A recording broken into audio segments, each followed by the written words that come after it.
Hello students, welcome back to my channel. আমি দেবাঞ্জনা ঘোষাল। তোমরা দেখছো আমার সাথে তোমাদের নিজেদের channel Shikshamarg education and computer centre. আজকের আলোচ্য বিষয় Bardhaman university BA 6 semester general GE2 এডুকেশনের সাজেশন। 2024 সালের জন্য যে প্রশ্নগুলি পরীক্ষায় আসার মতো সম্ভাব্য এবং অধিক গুরুত্বপূর্ণ, সেই প্রশ্নগুলি আমি তোমাদের সাথে আলোচনা করে দিচ্ছি। আজই আমার ব্যাচের ছেলেমেয়েদের সাজেশনটা দিয়েছি, তাই তোমাদের সাথেও শেয়ার করে দিচ্ছি, কারণ তোমরা আমার প্রত্যেকে খুব কাছের, প্রত্যেকে স্নেহের। আমার পুরনো ছেলে মেয়ে যারা আছো তাদের তো নতুন করে কিছু বলার নেই। আমার নতুন স্নেহের ছাত্রছাত্রী যারা আসছো তাদের উদ্দেশ্যে বলছি, তোমাদের যদি মনে হয় ভিডিওগুলো তোমাদের একটু উপকারে আসছে, তাহলে তোমরা অবশ্যই চ্যানেলটাকে সাবস্ক্রাইব করে অল নোটিফিকেশানটা অন করে রেখো এবং বন্ধুদের মাঝে বেশি বেশি করে শেয়ার করো, কারণ তোমার একটা শেয়ারিংয়ে তোমার বন্ধুটার হয়তো অনেক বেশি উপকার হতে পারে। তাহলে চলো আজকের আলোচ্য বিষয়ে প্রবেশ করা যাক। আর তোমরা আমার পুরনো ছেলেমেয়েরা তো প্রচুর নোটস কিনেছো, নতুন ছেলেমেয়েরাও প্রচুর কিনে নিয়েছো। তোমরা যারা যারা নোট পারচেস করতে চাইছো, কিনতে চাইছো 6 সেমিস্টারের, তারা 8609778925 এই নাম্বারে হোয়াটসঅ্যাপ করো, তোমাদের সমস্ত ডিটেলস বলে দেওয়া হবে। তাহলে চলো আলোচ্য বিষয়ে প্রবেশ করা যাক।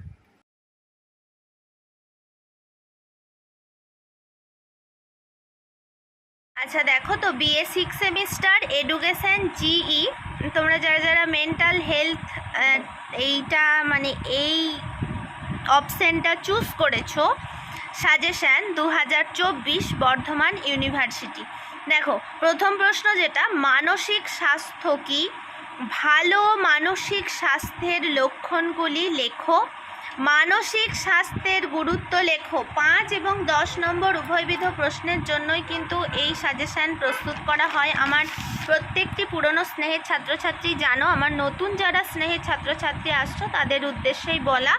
এইভাবে কেটে কেটে দেয় যখন 10-এর প্রশ্ন করা হয়, 5-এর হলে যে কোনো একটা, যেমন মানসিক স্বাস্থ্যের গুরুত্ব লেখো, এটা 5-এ দিল, কিন্তু এইভাবে কেটে কেটে যখন দেবে 10-এর আসে, তার জন্য আর কি এইভাবে করা হয়েছে। 2 নম্বরের প্রশ্ন, মানসিক স্বাস্থ্যের সংরক্ষণে বিদ্যালয়ের ভূমিকা লেখো।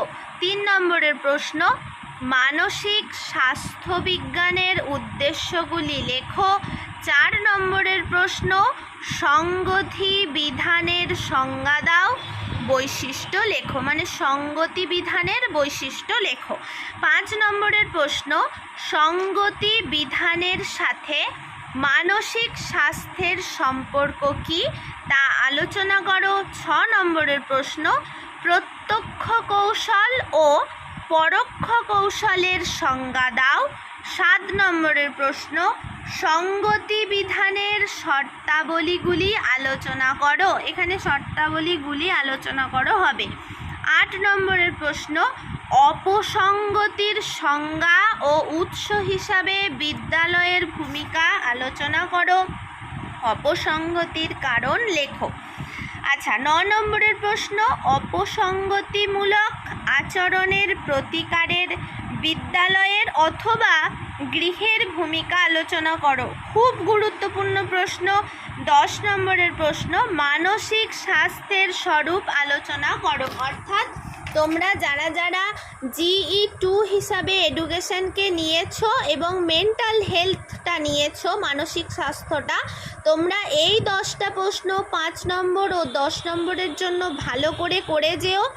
অবশ্যই তোমরা সাফল্য পাবে, কারণ তোমাদের ভালোবাসায় আজকে চ্যানেলটা যতটা গ্রোথ হয়েছে, শুধুমাত্র তোমাদের ভালোবাসায়, তোমাদের অন্তর থেকে অনেক অনেক ভালোবাসা, অনেক অনেক শুভেচ্ছা। খুব ভালো করে তোমরা পরীক্ষা দাও, আর পরীক্ষার মানে আর কিছু তোমাদের সমস্যা হলে তোমরা কমেন্টে লিখো, আমি চেষ্টা করব সেগুলোর তোমাদের সাথে শেয়ার করার, সাহায্য করার। তবে 6 সেমিস্টারে আমার সেন্টারে, আমার কোচিং সেন্টারে অনলাইন বা অফলাইনে আমার 6 সেমিস্টারের ব্যাচের ছেলেমেয়েদের আমি এই সমস্ত সাজেশানই শেয়ার করে দিয়েছি, এবং আজকের সাজেশানটাই শেষ সাজেশান 6 সেমিস্টারের জন্য, কারণ আমার সেন্টারে আর কিছু সাবজেক্ট মানে এই যা যা তোমাদের দিলাম সেগুলোই পড়ানো হয়েছে এই শিক্ষাবর্ষে।